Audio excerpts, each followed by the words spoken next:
66, stanza 67.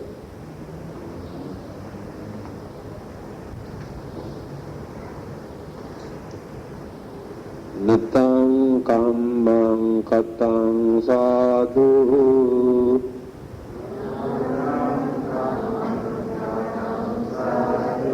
yang kattva anutappati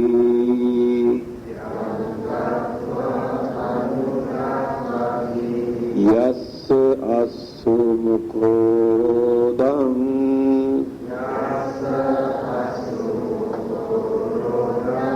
vipakam patisevati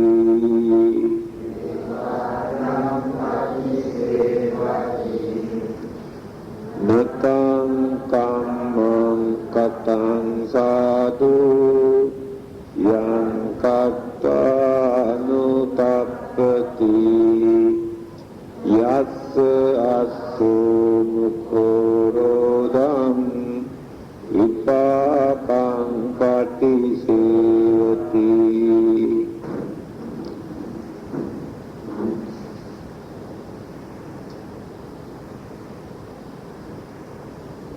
The meaning,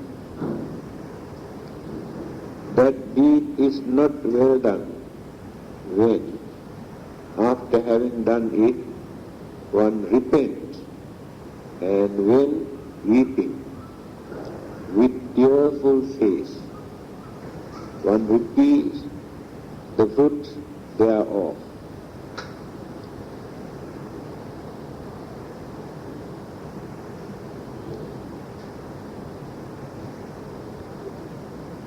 Natang kammang katang sadhu. It is not advisable. Let us use our own translation without following the book. Natang kammang katang sadhu. It is not advisable for us to do wrong thing. And easy to understand. Natang kammang katang sadhu. No, sadhu is not advisable. Yang kattva anutappati. After committing that, if we have to repent, feel uneasiness or feel guilty feeling, yassa assu mukho roda.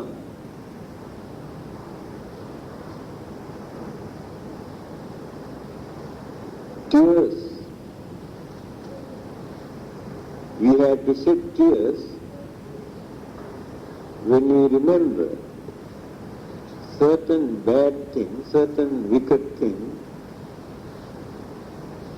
that we have committed. Vipakam patisevati, especially when one reaps the fruits thereof. That means experience, ripen. When the effect is ripened, affected. This is a very simple saying of the Buddha, but very meaningful for us. We always make mistakes. Mistake is one thing. Bad deed is another thing. Two different things. Mistake, sometimes we do unintentionally, or it is our mistake. That means we have not done purposely, thinking that we want to do, accidentally. Mistake. It not done purposely, not knowing that it is bad. That is another aspect. Because I never knew that it is bad. If I knew, I never do that.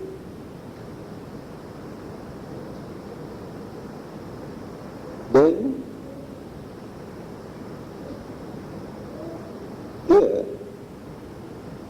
the Buddha is talking bad karma, not mistake. Otherwise, by making mistake, we don't experience the bad effect later, immediately, or nothing hereafter. Now when you kill a man on the way when you are driving your motor car, it is an accident, no intention, but you kill a man. But you did not kill that man intentionally. The idea of killing never appeared in your mind. Therefore you have not committed a bad karma. But the thing is this: although you have not committed a bad karma from the religious point of view, there will be bad effect because of this accident. People may come and beat you,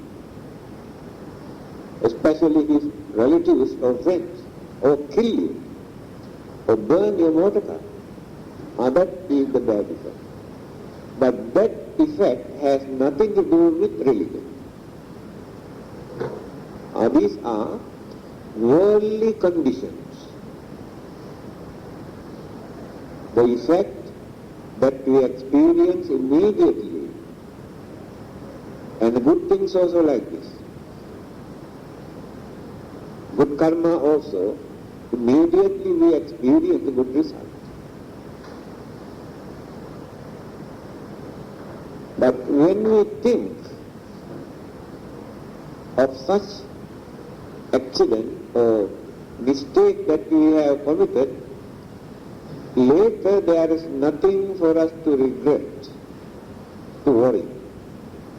Because we know there is no bad karma to follow us.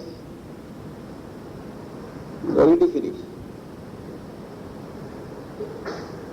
Again, certain things that we do in our day-to-day life for our living, for our pleasure, all these are karma. But those karmas never become either good karma or bad karma unless you divert your mind through these channels. Now you cultivate vegetable or paddy, or you plant fruits, mangoes, rambutan, durian, all these are karma. And how your mind works, or the intention of this karma, or the purpose of this action. Now if you have done that, thinking,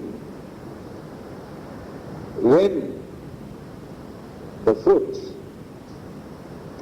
or when the periods come for people to enjoy the fruits, let them come and enjoy, let them come and eat.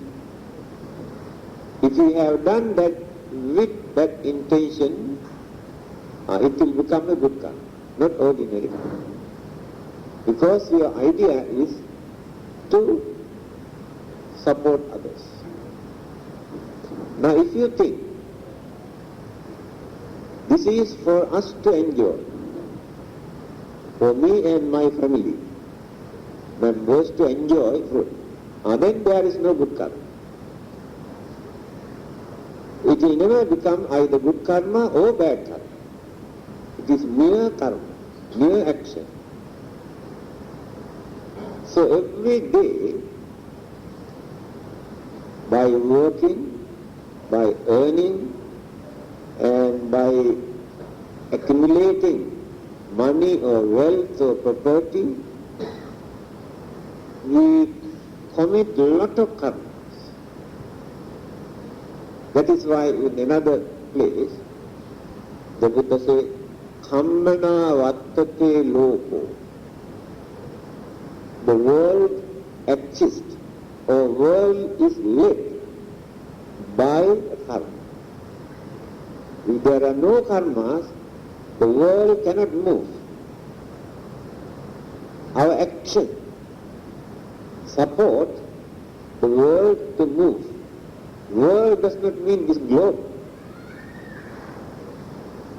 Whether we work or not, this will go on rotating. Here we are talking about the world. Again he says, Chittena niyati loko. World is led by the mind, mental energy. Mental energy creates karmic acts. If there is no mind, no karmic energy. Therefore, mind is responsible for all these actions. Again he says, Mano Pubbangama Dhamma. Mind is responsible for all good and bad dharma. Good dharma and bad dharma. Dharma means here all the activities. Cruel, wicked, bad, immoral, or bad dharma. And kindness, compassion, sympathy, understanding, harmony, good dharma. The mind.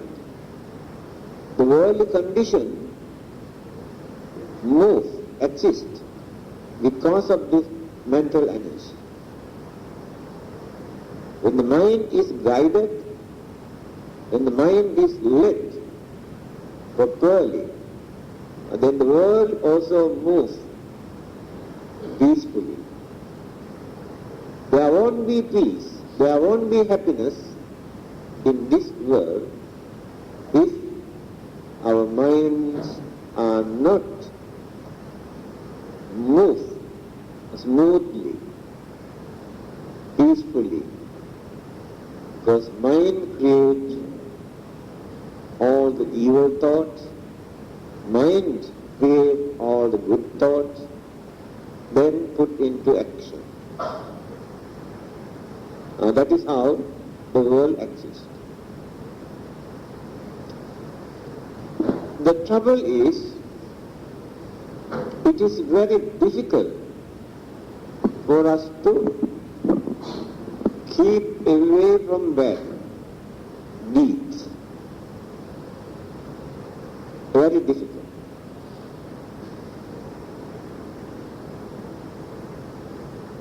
We can do good things easily, but it is very difficult to keep away from bad. That is the problem. To do is easy, not to do is very difficult. What is the reason?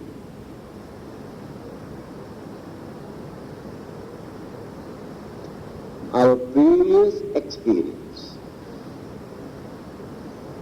Our minds are used. Therefore, it is very difficult to change that mind, to cultivate this mind. We need a lot of guidance, instructions, advices, training, discipline, knowledge, understanding, so many things to train that mind. Why do we observe 5 precepts?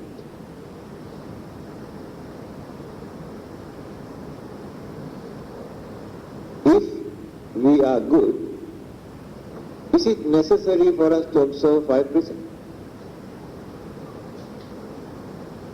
I don't think, no meaning at all. Why do we want to observe 5 precepts? That means we are not good. Now I say, My first precept, I stop killing. If I do not kill, why should I say I stop killing? I say I don't want to steal. If I don't steal, why should I say I don't want to steal? I say I don't tell lies. If I don't tell lies, not necessary to tell, I don't want to tell lies. These are the precepts. So we repeat them again and again and again, because we commit them, we also repeat them by violating. Very difficult. So I told you the reason. Our experience. We are used to it. Again you can see, some people are very wicked, very cruel. No mercy, no sympathy, no kindness, no understanding. Some others are kind. They have sympathy towards others. They are reluctant to do bad things or cruel things, wicked things, to harm others. That means only a lesser degree of the habit still remains in them. But those who are very cruel and wicked are still, their minds are full of evil thoughts, wicked thoughts, bad thoughts. They are just like dust accumulated. In an iron rod, when dust accumulate layer upon layer, after many years, you can see this dust eat the iron rod. Then easily we can take out piece of iron with the dust. So all the evil thoughts that we have accumulated in our mind, exactly like those dust accumulated in a piece of iron, those evil thoughts themselves damage our mind, eat our mind.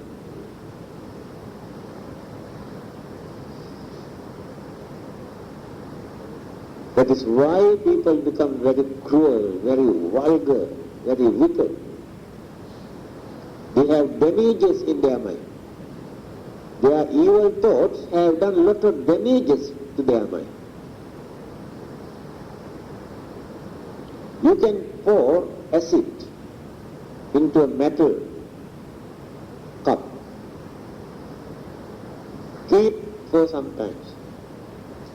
Acid. Later you can see holes here. The acid eat the metal, damage the vessels. This is an example for the hatred, enmity, anger, ill will, cruelty that we keep in our mind. Just like acid in that metal piece. Those evil thoughts damage the mind, just like acid damage the vessel.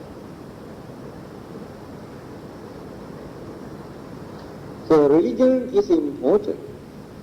Observance of precepts, like 5 precepts, 8 precepts, or discipline, they are important to train this mind, to tame this mind, and to cleanse this mind. Otherwise, we never cleanse the mind, but we accumulated more and more, more and more. So every time when we get angry, when we become cruel, we develop, we increase the dirt in our mind, pollution in our mind. We cannot change this by force. You know your anger is very bad, but you have no courage to stop it by force. Only through understanding. You never gain this understanding unless you study. Either by reading or listening. Then you gain the understanding. We cannot do anything by force. Now, some other religions try to train our mind or discipline, creating fear in our mind. If you do this, God will punish you. So without reasoning, because of that fear, like small children, they want to keep away from those bad deeds. But when circumstances arouse their mind, they lose their controlling power because there is no understanding, only fear. Now, animals, we train and tame monkeys, tigers, lions, and ask them to dance and play. They obey, they listen to us. How did we train them? By torturing them, beating them, we created the fear. Because of that fear, tigers or lions obey the master, listen to the master. But occasionally, they lose that. And then they go back to their wild nature, animal nature, then attack and kill the master. How many occasions we have heard this? That means animals never listen to the master through understanding. They have no understanding. We cannot create this understanding amongst animals, only through fear. So, those people who practice religious principles because of fear, fear of punishment also like that, no understanding. So the Buddha's method is different. So he never tried to introduce through fear, only through understanding. We had to learn Pariyatti, Patipatti, Pativeda. 3 methods we had to practice. Pariyatti, practice. Pativeda, understand.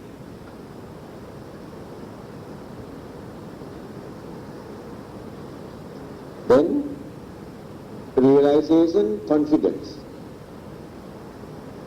Otherwise, it is only some sort of concept, not understand. Maintain as a concept. Concept is changeable. But when once we develop confidence, by realizing that it is true, after that we never change. No one can change it. So knowledge is important, but must have experience. Then,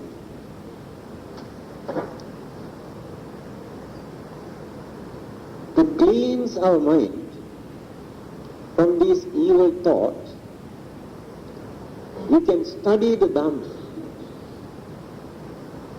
That academic knowledge, book knowledge, never supports us.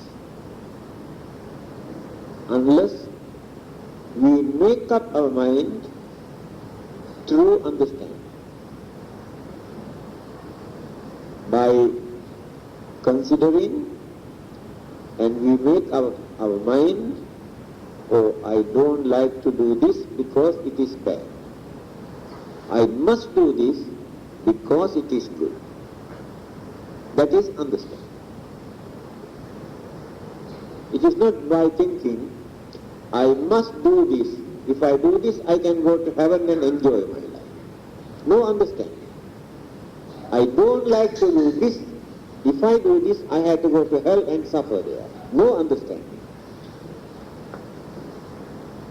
So the Buddha never bring these two, heaven and hell, to introduce his religion. It does not mean Buddhism deny. Buddhism also talk about heaven and hell, but never use as weapons or instruments to introduce. I remember the former Prime Minister of India is a very highly intellectual person, very rational ideas, Mr. Nehru. One of his books, Discovery of India, he said, we should not introduce a religion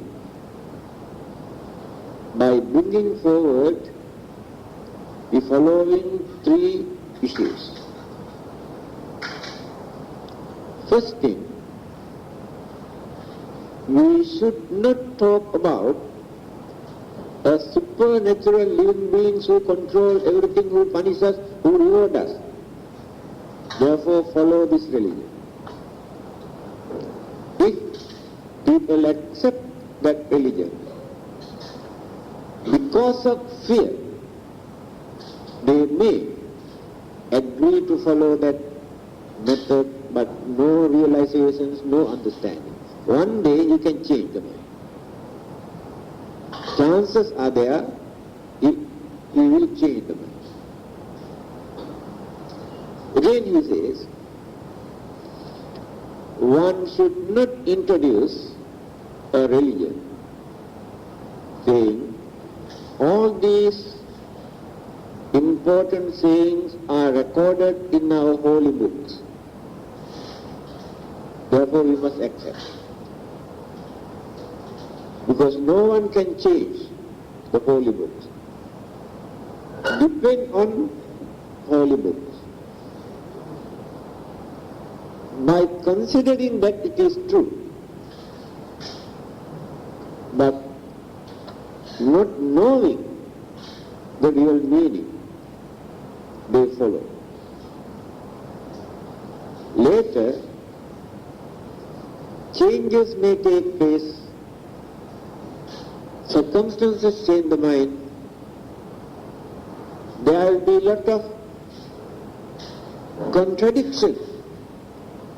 What is written in the holy book and their own experience. Then lose confidence. One should not introduce a religion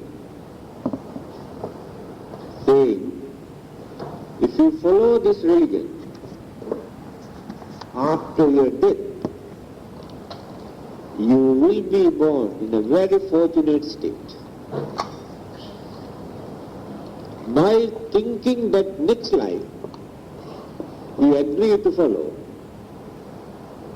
but no understanding only to have a better life in the next.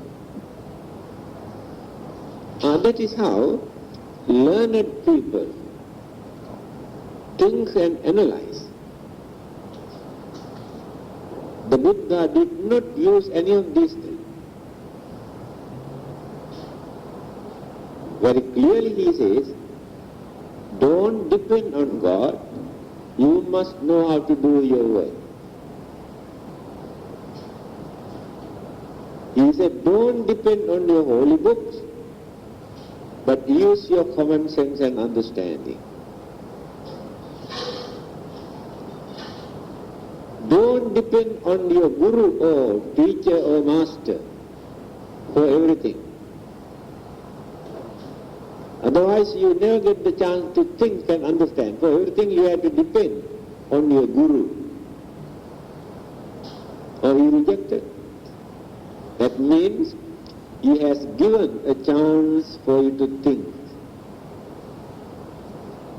Think and understand. Then he has given enough materials, reasons, method, technique for us to think.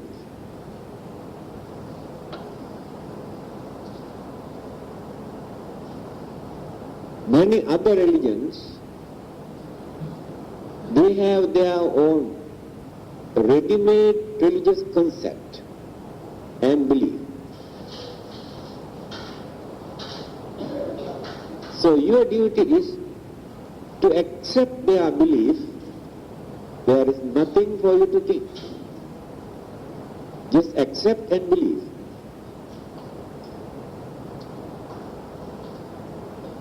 Buddhism completely rejects this method. Don't take belief from others. You insult your intelligence. If you borrow ideas and belief from others, you insult your intelligence. You become second-class citizen in religion. Because you have no idea. All these ideas you borrow from others, then what happened to your thinking? See the way how Buddha tried to introduce, how to open your mind to understand things. It is not that you cannot understand. You are not taught. And you do not know how to open your mind and observe things properly. You always think you are wrong. You have no confidence in you. These are the weaknesses. Then how can you develop this? Have self-confidence. Then you develop your thinking. You do not know that you can talk. There are people who have some intrinsic natural talents, but they do not know their talents. They do not know there are very good singers among them.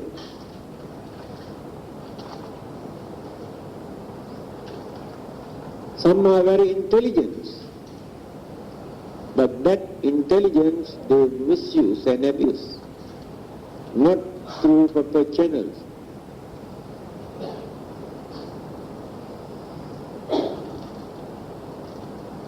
Here, natang kammang katang sadhu yang katva nanutappati. Buddha's advice is, don't do such things. When you come to know that they are wrong, then you regret, you worry, then you also develop some sort of fear about your fate, your future, your destiny.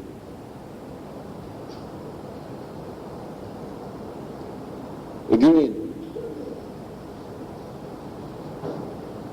in the same Dhamma of others, the Buddha says,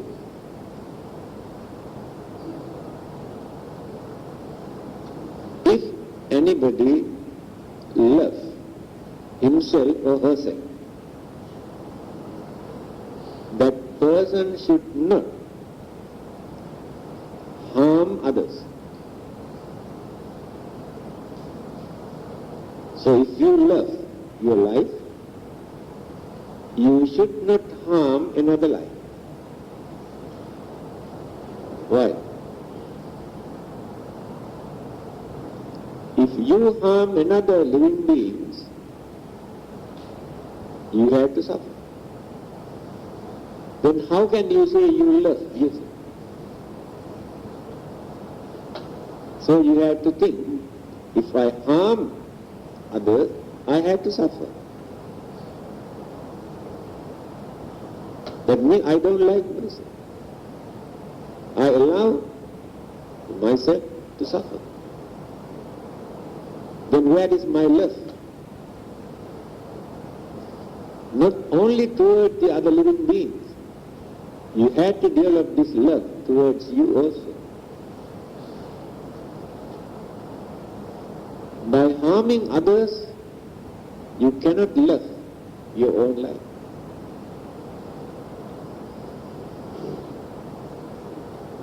You know it is wrong.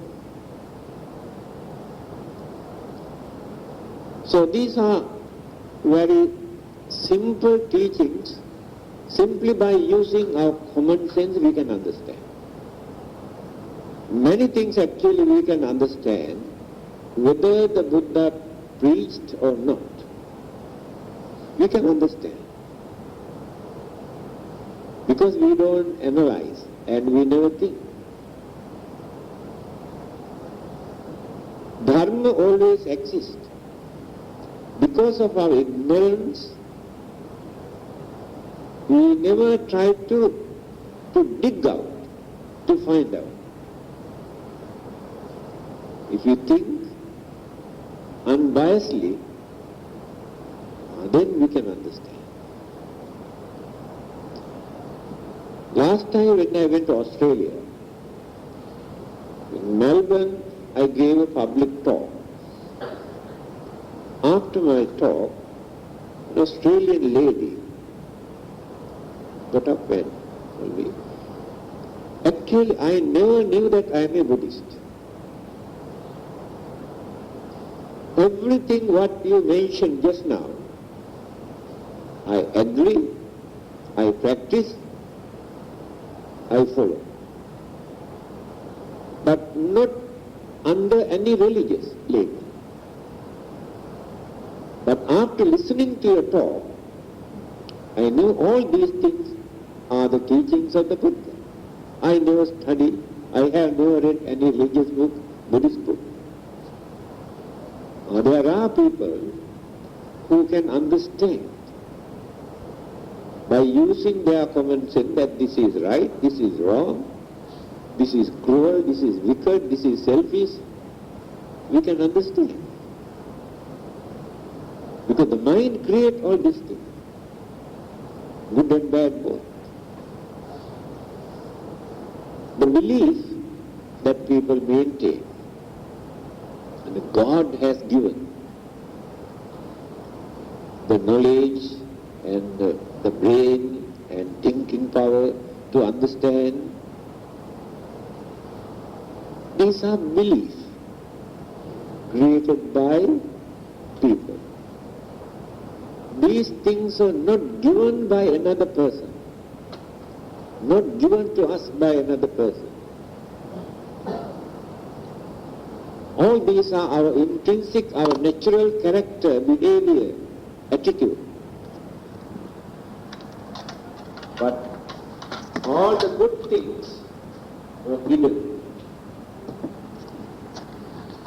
Eclipse, overshadowed by so many evil thoughts.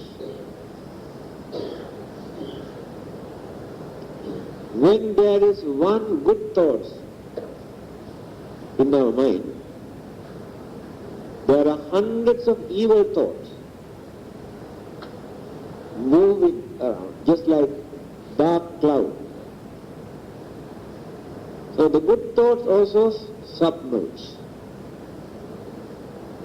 Evil thoughts are still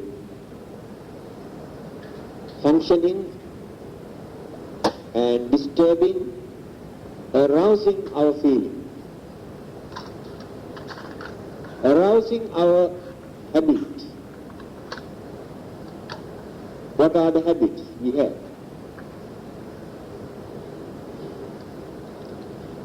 During so many previous births, we have done more bad things than good things.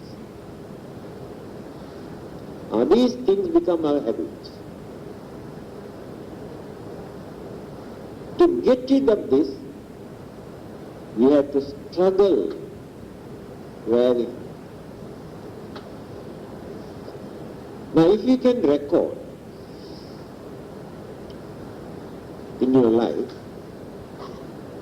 what you have done, how many good deeds you have done today, how many mistakes, how many bad things you have done today. If you can write in your diary, you can see. Because how many times you have told lies today? How many times you had anger today? How many times you had jealousy today?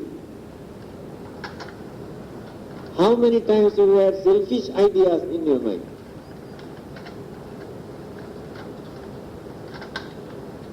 Now these are the problems. But how many times you have developed your kindness and compassion?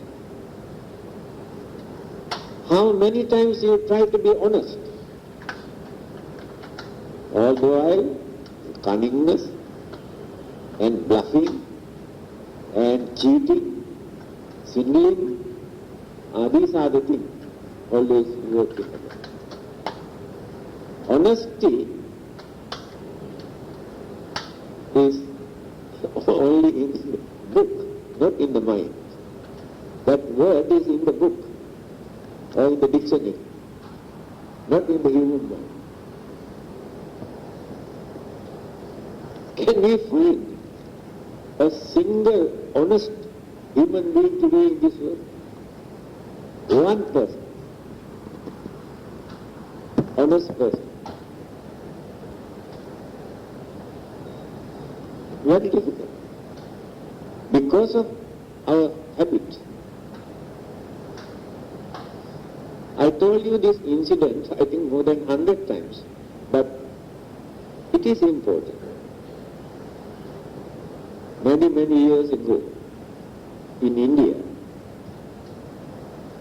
a father and his son, a small son, below 12 years old, were traveling by train.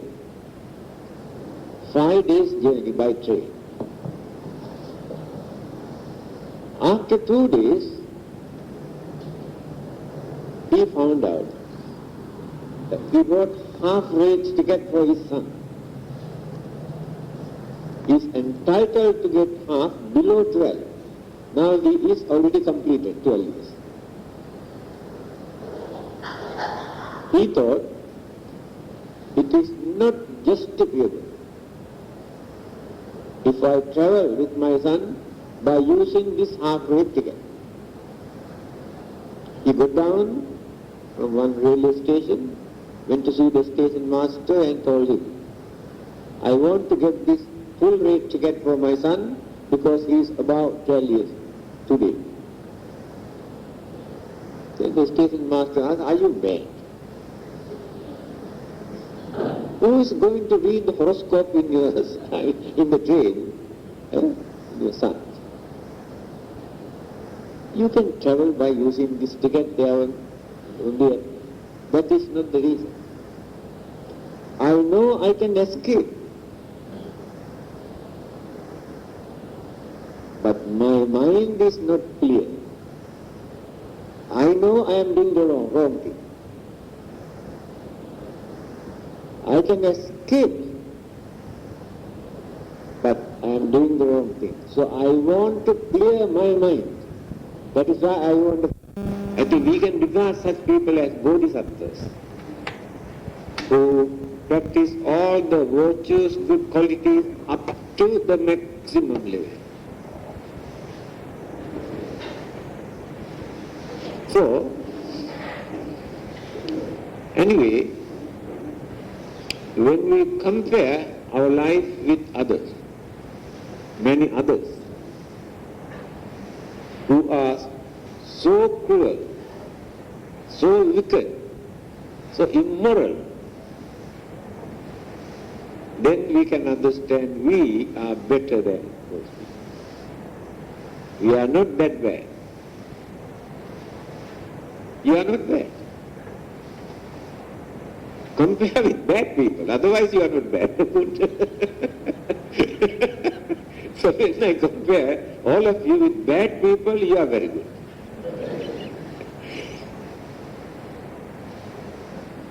Because those wicked, evil, cruel, harmful, dangerous things you don't commit always. Or you don't do publicly.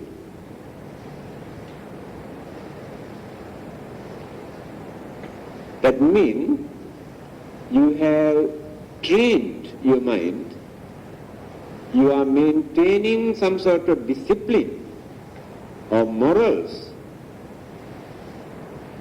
by knowing certain things are wrong. But you have to develop this further and further and further. One life is not enough.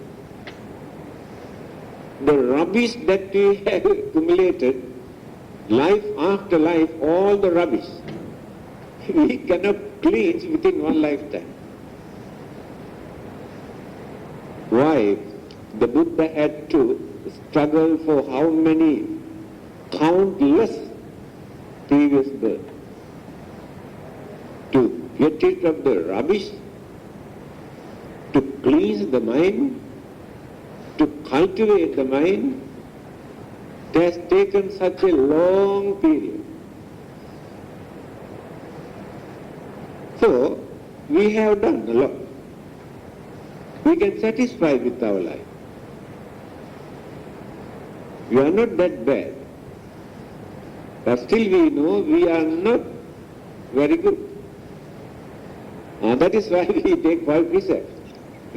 If you are good, it's not necessary to take 5 precepts. The Arhantas and Buddhas never take precepts because they never make mistake. If you don't break any of these 5 precepts, I don't think there is any meaning of taking 5 precepts. The precepts say, I don't kill. If you don't kill, why do you want to say, I don't kill?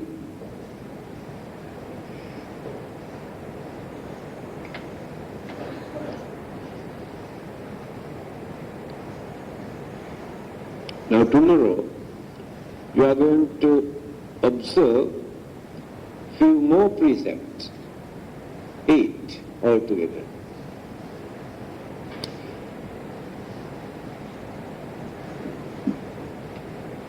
By observing extra precept, you try to avoid luxurious life, very comfortable life.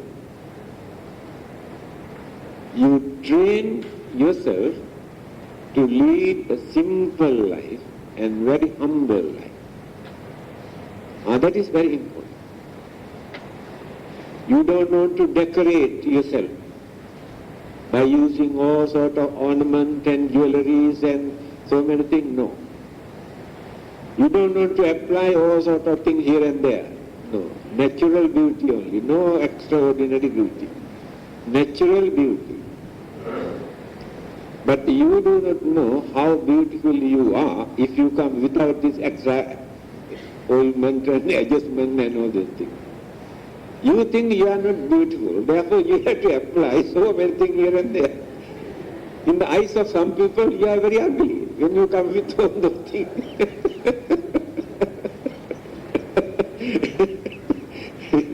Sometimes I can see, I'm very sorry, please forgive me. Some ladies, come here, after applying some dark thing here, you look horrible actually, I don't know what is wrong with these people, very dark. They think it's very beautiful. Something is wrong with them.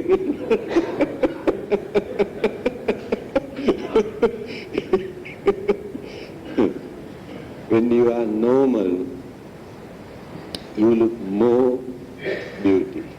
A lady, of course, a well-known lady, Visakha, came and asked this question. Why some ladies are very beautiful, very pretty, and why others are very ugly? The Buddha says,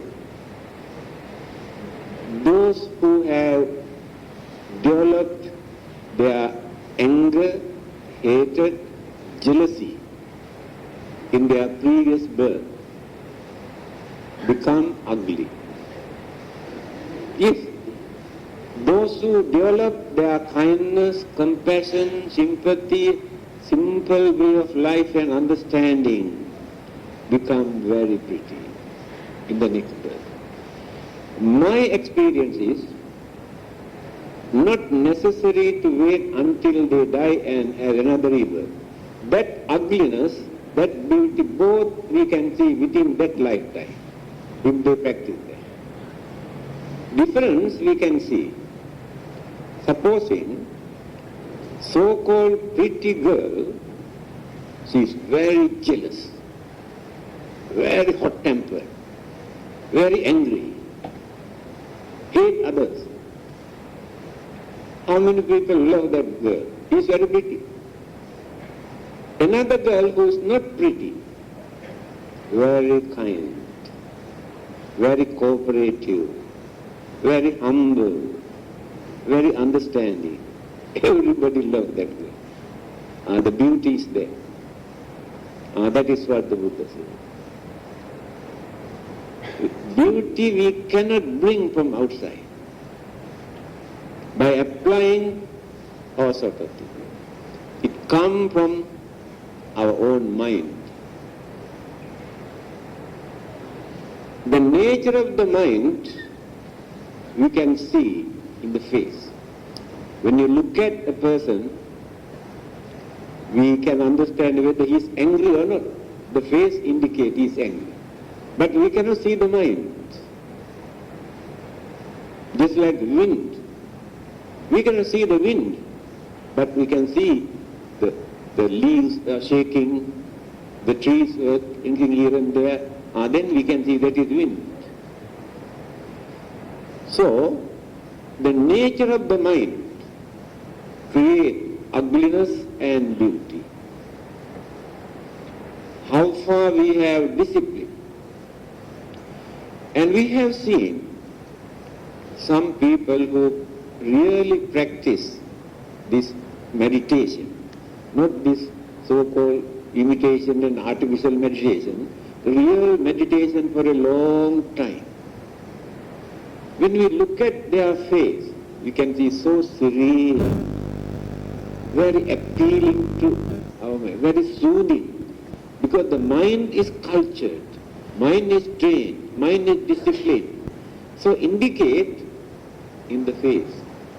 In the teachings of the Buddha it says, Mukhavanno Vippasidati. Mukha means face. One who develops this kind of meditation get very soothing, serene. Mukha, face, appealing to human and non-human. Non-human means animals or ghosts or spirit or devas. They also like. A real meditator who cultivated these good qualities, go and stay at night time in the cemetery or where certain places, people say haunted places, there are devils or ghosts. No disturbances. They never disturb. Because of the mental purity and the mental energy that person radiate, influence all the other living beings, and they surrender. Those wild animals in the jungle, lions, tigers,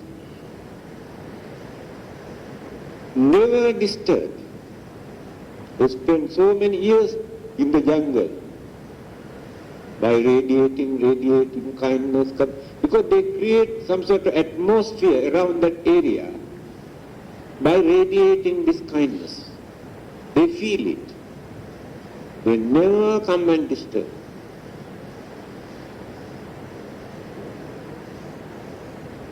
In Sri Lanka, usually people do not kill cobra. It is a traditional belief. It is very bad. When a cobra comes to the compound and sometimes in the house, they never beat. They go and talk. I remember when I was small boy, how our mother, grandmother, go and talk. Please don't come here. Here in this house we have children and we have people here. Why not you go your own way?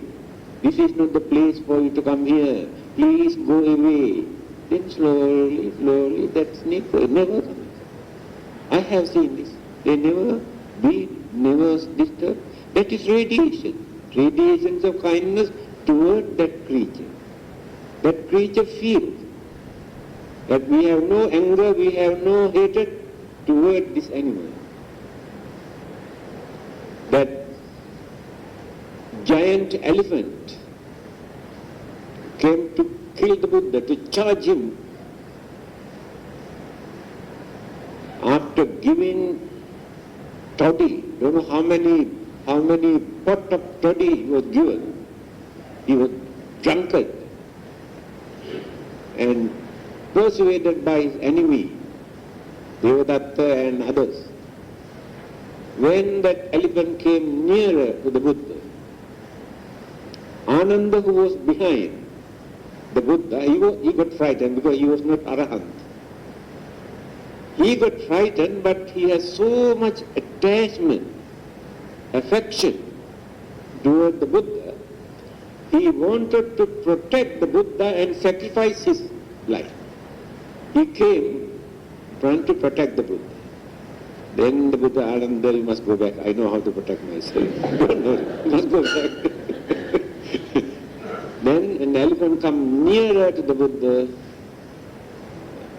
radiated his compassion just for him. The elephant kneel down and pay respect. That is the power of kindness, metta, compassion. But we have to cultivate it.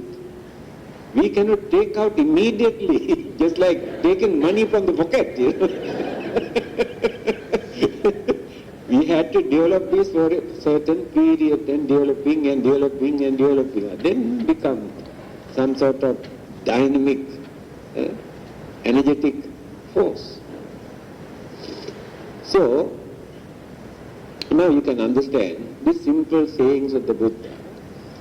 He advises us, you have to think not to do certain bad things